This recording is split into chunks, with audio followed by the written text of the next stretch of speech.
November 13th, 2025. A date like any other, yet it marks a moment in time where the whispers of a rigged game grow louder. As the clock strikes midnight, the city streets lie quiet, but beneath the surface, a complex web of economic forces is at play. Headlines boast of soaring corporate profits and a thriving stock market. The numbers on the digital ticker climb higher, painting a picture of prosperity. In corporate offices, business people celebrate, toasting to their success, seemingly untouched by the struggles of the everyday person. Yet, the reality for many is starkly different. Families wander through grocery store aisles, their faces etched with concern as they calculate the rising costs of basic necessities. At home, refrigerators stand emptier than before. Young couples, hopeful for a future of home ownership, find themselves priced out of the market, their dreams slipping further away with each passing day. People gather at real estate windows, discouraged by the unattainable prices. These aren't separate stories, they're intertwined, revealing a system working as designed. The wealth of the business district stands in stark contrast to the struggles of the neighborhood just blocks away. It's a tale of two worlds, coexisting yet worlds apart, where the prosperity of one feeds off the hardship of the other. Millions feel the game is rigged, working hard, yet falling behind. On crowded subways, tired workers commute, their faces weary from the daily grind. In factories, workers toil, their fatigue a testament to their relentless effort. At kitchen tables, families review bills trying to make ends meet, feeling the weight of a system that seems stacked against them. A small elite accumulates wealth at an astonishing rate, while others face financial fragility.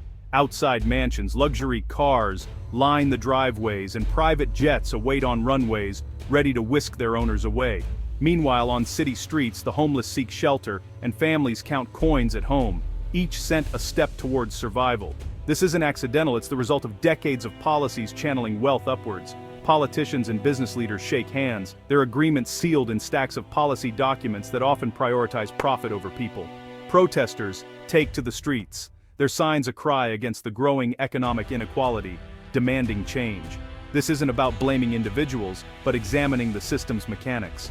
Around tables, diverse groups discuss, their faces serious as they delve into the complexities of the system. It's a call to understand the mechanics, to see beyond the surface and question the structures that perpetuate inequality. A judge's gavel hits the block, symbolizing the need for justice and reform. We'll explore how asset inflation, wage stagnation, and tax policies reinforce inequality. Charts reveal the stagnation of wages, a stark contrast to the rising real estate prices displayed on computer screens. Families gather around tables discussing bills, tax forms, and calculators in hand, trying to navigate a system that seems to favor the few over the many. Understanding these mechanisms is the first step toward change. In university lectures, students take notes, eager to learn and challenge the status quo. Thoughtful individuals read books, seeking knowledge and insight. Community workshops bring people together, listening intently, united in their desire for a fairer system. The promise of capitalism was a rising tide lifting all boats, but now only the yachts rise. In marinas, luxury yachts sit majestically, while small boats struggle on choppy waters. Aerial shots reveal the disparity between wealthy waterfront homes and modest houses, a visual representation of a promise unfulfilled. We're told to work harder, but what if the bootstraps are out of reach? At desks, workers sit frustrated, their efforts seemingly in vain. Broken work boots tell a story of hard labor, while individuals look up at towering corporate buildings, questioning the fairness of a system that demands more than it gives. This discussion aims to ask uncomfortable questions and argue for rewriting the rules for an economy that works for everyone. In community meetings, diverse groups gather, united in their quest for change. Activists speak at rallies, their voices echoing the call for a system that serves all.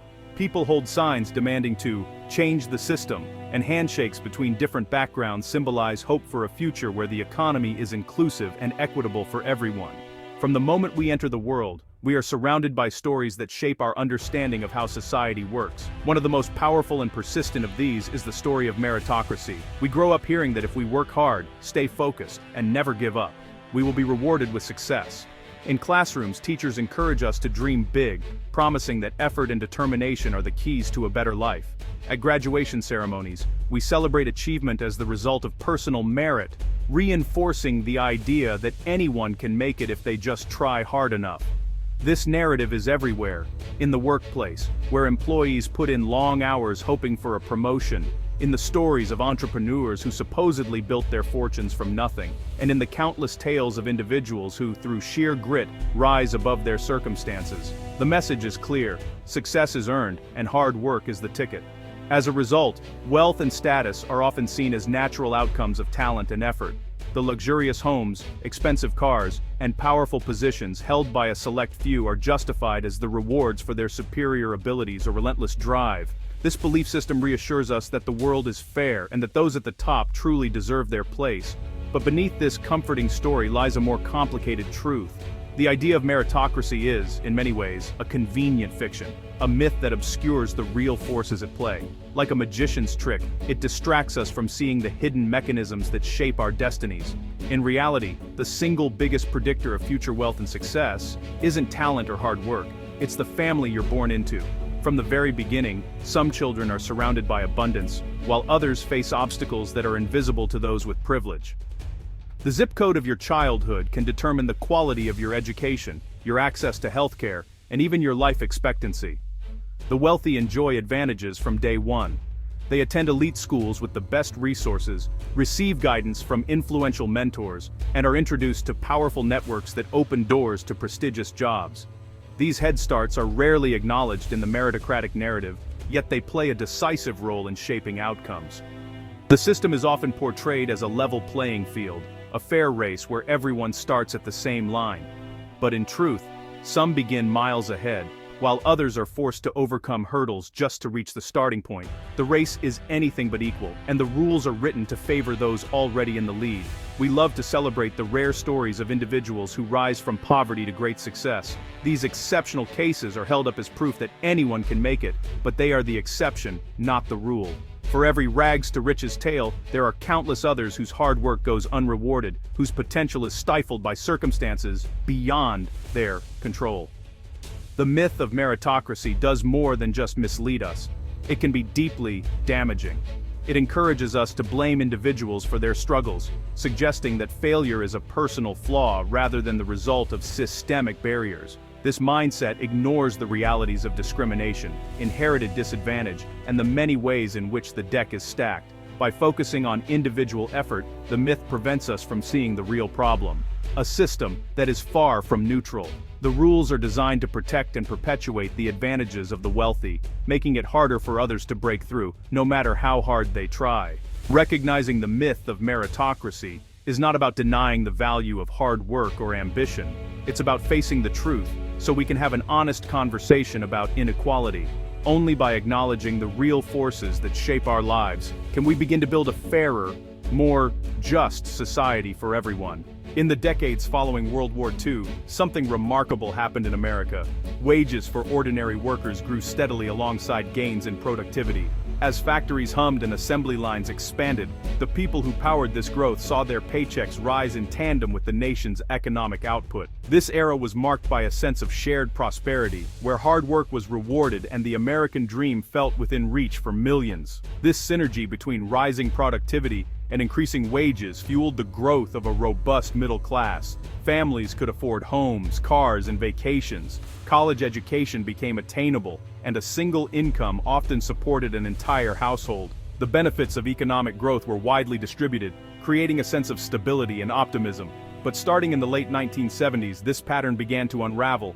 Productivity continued to climb thanks to technological advances and globalization. But wages, for most workers, stopped keeping pace. The link between how much people produced and how much they earned was broken. Instead, the wealth generated by increased productivity flowed upward. Corporate profits soared, companies spent billions on stock buybacks, and CEO salaries reached unprecedented heights. The rewards of growth became concentrated at the top.